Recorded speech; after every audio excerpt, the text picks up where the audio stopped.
오늘 저는 읽으신 본문의 말씀을 가지고 정황에 속지 맙시다, 정황에 속지 맙시다 이란 제목을 가지고 함께 은혜를 나누어 보고자 합니다.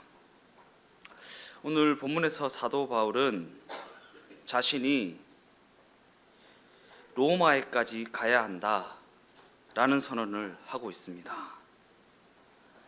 그러나 사도 바울은 그 일을 위해, 그가 로마까지 가는 그 일을 위해 어떠한 군사적 준비를 한 것도 아니고 어떠한 정치적 준비를 한 것도 아니고 자신을 지지하는 지지자들을 모은 것도 아니고 어떠한 조직을 만든 것도 아닙니다. 오히려 그는 너무나 한심해 보일 정도로 아무런 준비가 없었습니다. 또 다른 관점에서 사도 바울은 지금까지 전도 여행을 다니면서 여러 가지 고난과 힘듦과 어려움을 겪어왔습니다. 대적자들에게 사로잡히기도 하고 그들에게 돌에 맞는 죽음의 고비를 넘기기도 하고 이런저런 소란이 일어날 때마다 여러 가지 피해를 입었었고 여러 가지 어려움을 겪어왔습니다. 그러나 그럼에도 불구하고 지금 그는 그 모든 고난의 중심지였던 로마에까지 가야 한다라는 선언을 하고 있다라는 것입니다. 그 모든 고난의 중심지였던 로마에까지 가야 한다. 그렇다면 우리는 사도 바울의 이 선언을 과연 어떻게 이해해야 하는 것인가? 우리는 이 대목을 그저 사도 바울이 남다른 결심을 했다, 그저 하나님의 은혜가 컸기 때문에 그런 것이다 라는 등의 막연하게 얼버무리고 넘어갈 것이 아니라 사도행전을 통해 과연 하나님이 우리에게 무엇을 가르치시고자 하는지 살펴보아야 한다라는 것입니다. 누가복음 4장 5절에서 8절까지의 말씀입니다. 마귀가 또 예수를 이끌고 올라가서 순식간에 천하 만국을 보이며 이르되 이 모든 권위와 그 영광을 내가 네게 주리라. 이것은 내게 넘겨준 것이므로 내가 원하는 자에게 주노라. 그러므로 네가 만일 내게 절하면 다 네 것이 되리라. 예수께서 대답하여 이르시되 기록된 바 주 너희 하나님께 경배하고 다만 그를 섬기라 하였느니라. 이는 예수님께서 공생애를 시작하실 때에 광야에서 금식을 하신 후에 마귀에게 시험을 받는 장면입니다. 물론 예수님이 마귀에게 시험을 받는다는 것은 사실 있을 수가 없는 일입니다. 왜냐하면 마귀는 피조물에 불과하고 예수님은 창조주이신 하나님의 본체이시기 때문입니다. 그럼에도 불구하고 예수님께서 이 땅에 오셨을 때에 이 땅은 죄가 그 세력을 잡고 있었고 그 배후에는 마귀가 자리하고 있었습니다. 예수님은 마귀가 그 세력을 잡고 있는 그러한 세상, 그러한 정황, 그러한 체제와 그러한 조건 속에 들어오셔서 우리를 구원하시기 위해 너무나도 미약해 보이기 그지없는 한 인물의 삶을 입으셨습니다. 그러나 예수님이 처하게 된 한 인물의 삶이라는 그 정황은 예수님이 이 땅에 오신 이유와 목적이라는 그 내용을 담기 위한 문맥에 불과한 것이었다라는 것입니다.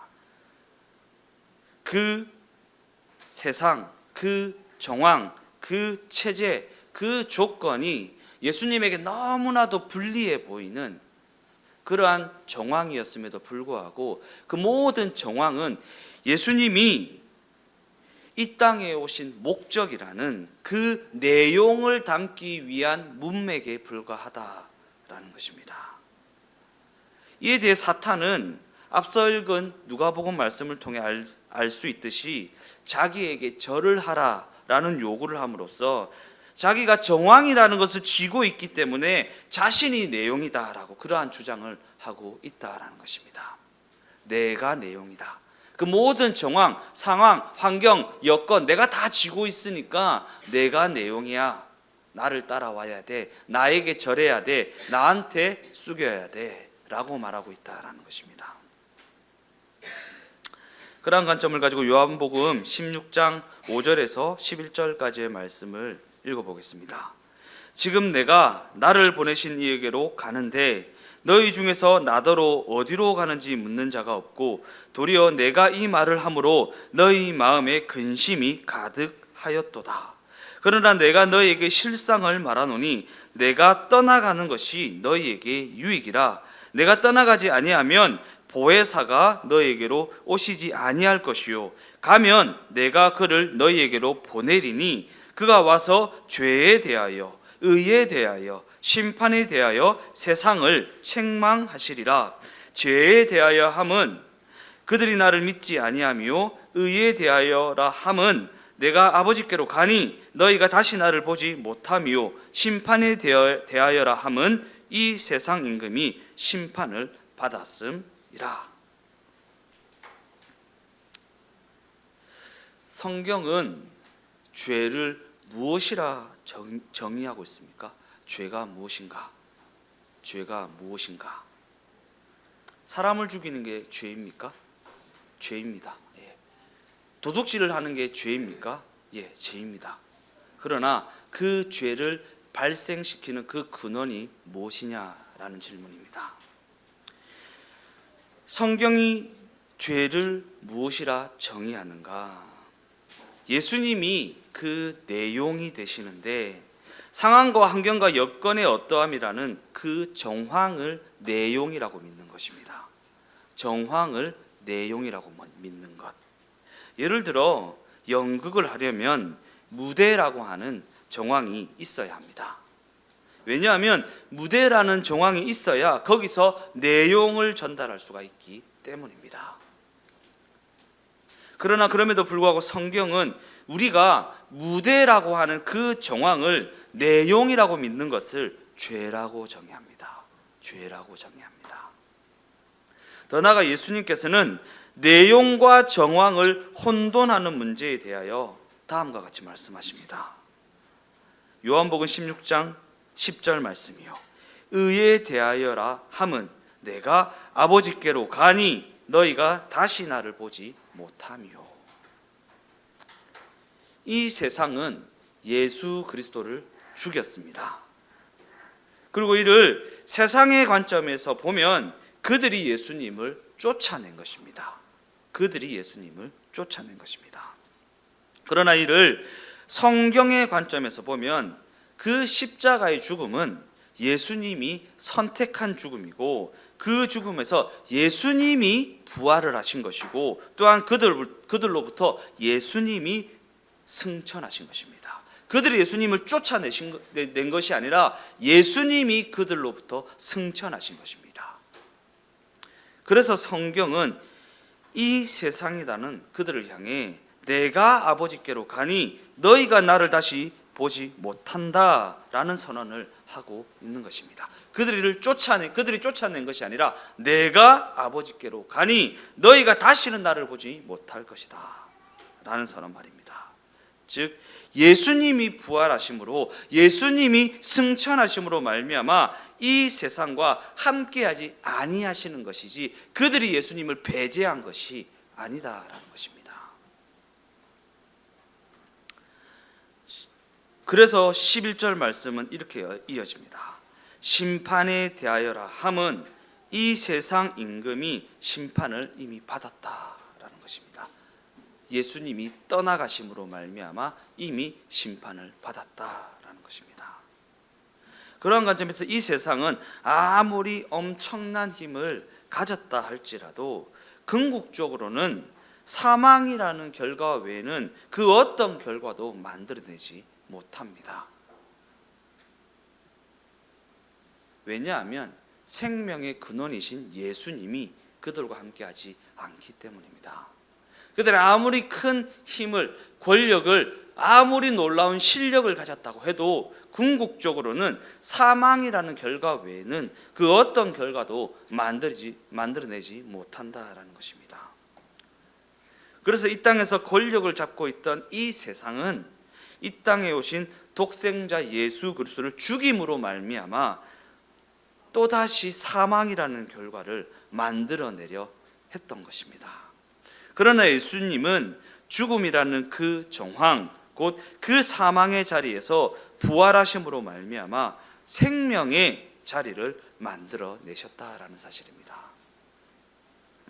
이처럼 성경은 실제적으로 권력을 잡고 있는 자, 실제적인 내용이 되시는 분은 사망을 만들어내는 이 세상이 아니라 부활로 생명을 만들어내시는 예수님이라고 선언을 하고 있는 것입니다.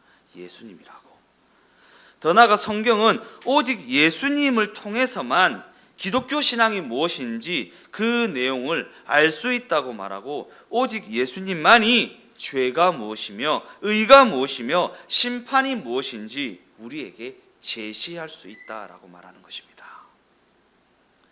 그러한 관점에서 우리가 예수님을 믿게 되었다라는 것은 그 중심 내용이 되시는 예수님을 우리가 알게 되었다라는 것입니다. 예수님을 알게 되었다. 즉 예수님을 통해 드러나게 된 하나님의 뜻이 무엇인지, 하나님의 계획하심이 무엇인지, 하나님의 그 은혜가 어떠한 것인지, 그 은혜로 말미암아 우리를 그의 자녀로 삼아 주신 것이 무엇인지, 이와 같은 내용들을, 이와 같은 것들을 내용으로 하는 그 예수님을 우리가 알게 되었다라는 것입니다. 그러나 이 세상은 끊임없이 상황과 환경과 여건이라는 그 정황의 어떠함을 가지고 우리를 위협하고 우리에게 겁을 줍니다. 상황과 환경과 여건이라는 정황의 어떠함을 가지고 우리를 위협하고 우리에게 겁을 줍니다. 그러면서 우리에게 그 정황이라고 하는 상황과 환경과 여건만 바뀌게 되면 그 모든 문제가 해결될 것이라고 우리를 속이고 부추깁니다. 그 상황만 바뀌게 되면, 그 환경만 바뀌게 되면, 이것만 해결되면 모든 것이 괜찮아진다라고 우리를 속이고 우리를 부추기고 있다라는 것입니다. 그러나 성경은 이러한 세상의 부추김을 마귀의 속삭임이라고 말하고 마귀의 시험이라고 정의합니다. 즉 예수 믿는 이들의 삶이 그저 순탄하기만을 바라는 태도, 그를 위해 이 땅에서의 삶을 그저 정황을 바꾸는 것에 몰두하며 살아가는 것, 더 나아가 이 세상이 부추기는 것들을 그저 부르짖기만 하면 얻을 수 있다라는 그 생각에 사로잡히는 것, 이게 마귀의 시험이고 마귀의 유혹이라고 말합니다. 다시 한번 말씀드립니다.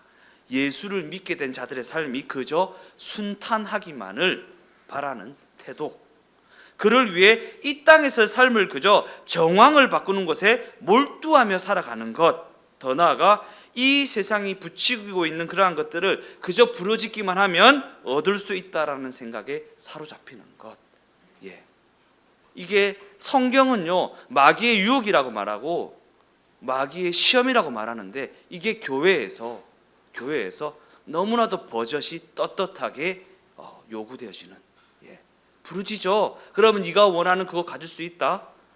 부르짖어. 그러면 네가 살아가는 그 삶이 평탄해질 수 있다. 부르짖어. 그러면 네 상황과 환경과 여건이라는 것이 바뀌어질 수 있어. 그 정황을 바꿀 수 있어 라고 교회에서 성경이 마귀의 유혹이라고 말하고 마귀의 시험이라고 말하는 것들을 제시하고 있다라는 것입니다. 우리 삶에 이와 같은 현상들이 나타나는 것은 우리가 그 내용이 되시는 예수님을 알지 못하기 때문에 나타나는 현상이라는 것입니다.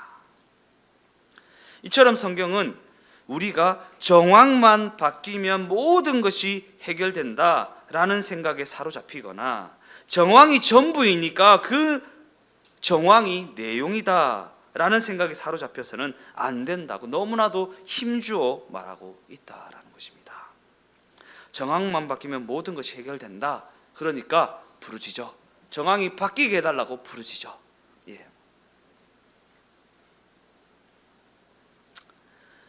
무대가 있어야 그 내용이 구체화될 수 있습니다.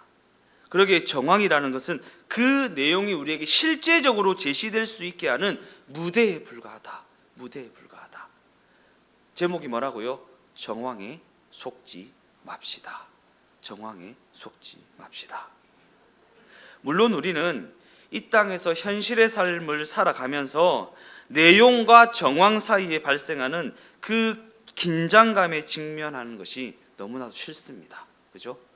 정황과 내용 사이에 발생하는 그 긴장감에 직면하게 되는 그 순간이 너무나도 싫습니다. 왜냐하면 갈등과 대립 속에서 살아가야 하는 그 현실의 삶을 견뎌내기가 너무나도 고달프기 때문일 것입니다.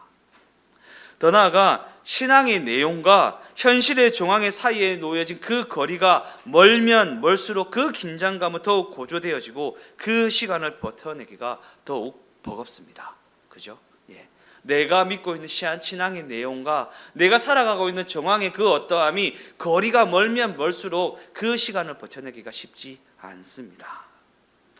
그러나 성경은 내용과 정황을 그러한 관점으로 바라보고 있지 않습니다. 오히려 성경은 내용과 정황 사이의 그 거리를 매우 긍정적인 관점으로 바라보고 있다라는 것입니다. 요한복음 16장 8절 말씀입니다. 그가 와서 죄에 대하여, 의에 대하여, 심판에 대하여 이 세상을 책망할 것이다. 예수님께서는 성령이 오시면 죄에 대하여, 의에 대하여, 심판에 대하여 이 세상을 책망하실 것이다 라고 말씀하십니다. 이는 우리가 그 현실 가운데 그저 성도라는 존재로 존재하면 된다라는 것입니다. 그 상황을 바꾸려고, 그 정황을 바꾸려고 아등바등하며 그것을 바꾸는데 몰두하며 살아갈 것이 아니라 그저 그냥 존재적으로 성도라는 존재로 존재하면 된다라는 것입니다. 이 세상은 우리에게 무섭게 굴 것이고 자기만이 답을 줄 수 있는 것 같이 우리를 위협할 것이고 우리에게 겁을 주며 그 공포심을 가지고 우리를 부추길 것이지만 그럼에도 불구하고 우리는 그저 현실의 삶을 성도라는 존재로 존재하며 살아가다 보면 이 세상이 결코 답을 주지 못한다라는 사실을 거듭하여 깨닫게 되고 거듭하여 확인하게 될 것이다 라는 것입니다. 그리고 궁극적으로는 그를 통해 우리가 이 세상을 통해 얻을 수 있는 것은 아무것도 없다라는 사실을 확인하게 된다라는 것입니다. 이 세상을 통해 얻을 수 있는 것은 아무것도 없다라는 사실을 확인하게 된다. 즉 우리가 살아가고 있는 현실이라는 이 여정은 이 세상이 우리에게 거짓을 제시하고 있다는 사실을 적나라하게 확인하는 시간이라는 것입니다. 확인하는 시간이다. 더 나아가 그것을 확인하는 시간이 됨과 동시에 하나님의 약속과 하나님의 진실함을 발견하게 되는 시간이기도 하다라는 것입니다. 그 과정을 통해서, 그 여정을 통해서 말입니다. 하나님의 성실하심과 성실하신 그 하나님의 그 약속들이 우리가 처한 그 정황 가운데 어떻게 이루어져 가는지를 목도하는 시간이 되어진다라는 것입니다. 그러한 관점을 가지고 우리가 지금까지 걸어온 이 인생 여정을 한번 뒤돌아봅시다. 우리가 돌아다녔던 그 모든 지경은, 우리가 경험하였던 그 모든 세월은, 우리가 살면서 직면하게 되었던 그 모든 정황은 결코 헛되지만은 않습니다. 왜냐하면 우리가 지나온 그 모든 지경, 그 모든 세월, 그 모든 정황은 단지 방황이라는 단어로 치부되어서는 안 되는 너무나도 소중한 배움의 시간이 되었기 때문입니다. 배움의 시간이요. 그 시간을 지나왔기 때문에 우리가 이것을 깨닫게 되었고 저것을 깨달을 수 있었다라는 것입니다. 우리는 우리가 겪어온 시간을 그저 자신이 고통이 어떠했는가, 자신의 자존심이 어떠하였는가라는 자신의 어떠함이라는 그 기준을 가지고만 평가합니다. 그러나 우리의 인생 가운데 채워진 그 내용은 그보다 훨씬 더 크고 훨씬 더 위대하고 훨씬 더 영광스러운 하나님의 하나님 되심을 담고 있다라는 사실을 잊어서는 안 된다라는, 그 시간이 고통스러웠을 수도 있습니다. 그 시간이 두려웠을 수도 있습니다. 그 시간이 너무나도 걱정스러웠을 수도 있습니다. 그러나 뒤돌아보면 그 시간 가운데 얼마나 하나님이 우리의 하나님 되어 주셨는가를 깨닫게 하는 시간이 되어진다라는 것입니다. 그러기에 우리는 우리가 가진 신앙이라는 것을 그저 자기가 원하는 방식이나 자신이 어떠함이라는 그 기준만 가지고 평가할 것이 아니라 하나님이 원하시고 하나님이 일하는 방식대로 그저 수동적으로 따라가는 그러한 여정으로 여길 수 있어야 한다라는 것입니다. 앞서 가시는 그 하나님을 수동적으로 따라가는 여정 말입니다. 물론 너무나도 막막하고 너무나도 고달프고 때로는 너무나도 힘이 들고 너무나도 고통스러운 시간을 통과하게 될 때도 있습니다. 그 여정의 넓이와 깊이와 높이가 너무나도 광대해서 그 내용을 이해할 수 없는 순간을 수도 없이 직면하게 될 것입니다. 왜 이런 일이 내게 있는 것이지? 라고 하는 그러한 물음에 직면하게 될 때가 많이 있을 것입니다. 그러나 그럼에도 불구하고 우리 각 사람이 상황과 환경과 여건이라는 그 정황에 직면하게 되는 그 시간을 우리의 삶의 내용을 채우고 계시는 하나님 아버지를 신뢰하는 기회로 여기셨으면 좋겠습니다. 정황이 어떠해서, 상황이 어때서, 여건이 어떠해서 불안해하거나 걱정하거나 우리를 인도해 가신 하나님을 원망하기보다 그 정황에 직면하는 그 시간을 우리의 삶 가운데 하나님이 하나님 되신다라는 그 내용을 채우고 계시는 하나님 아버지를 신뢰하는 기회로 여길 수 있었으면 좋겠습니다. 왜냐하면 예수 그리스도의 십자가 대속은 그 모든 일에 분명한 증거가 되기 때문입니다. 그의 죽으심이 실제적으로 일어난 사건인 것처럼 그가 채찍에 맞고 그가 능욕을 당하신 것이 실제적으로 일어난 사실인 것처럼 그가 부활하신 것 또한, 그가 우리의 현실의 삶에 동행하시는 것 또한 너무나도 분명한 사실이기 때문입니다. 그러기에 우리에게 이 복된 소식이 주어지지 않았다면 우리는 분명 이 세상이라는 그 정황 앞에 우리의 무릎을 꿇을 수밖에 없었을 것입니다. 정황으로 겁을 주고 정황으로 위협을 하면 그 앞에 무릎을 꿇을 수밖에 없는 것이 연약한 우리 인생이기 때문입니다. 그러나 우리에게는 예수님이 그리스도가 되신다라는 복된 소식이 주어졌습니다. 그러한 관점에서 이 세상의 실제적인 주인공은 누구라고 할 수 있습니까? 성경은 예수가 그리스도로 믿어져 예수와 하나를 이루게 된 우리 성도들이라고 말합니다. 그래서 성경은 결국에는 성도가 이긴다라고 말하는 것입니다. 그저 간신히 이기는 것이 아니라 넉넉히 이긴다라고 말하는 것입니다.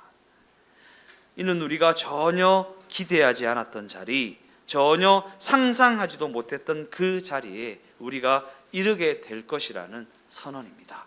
우리의 실력을 가지고 이르게 되는 것이 아닙니다. 우리의 열심을 가지고 이르게 되는 것이 아닙니다. 예수 그리스도의 십자가 대속으로 말미암은 은혜로 말미암아 이르게 되는 것입니다.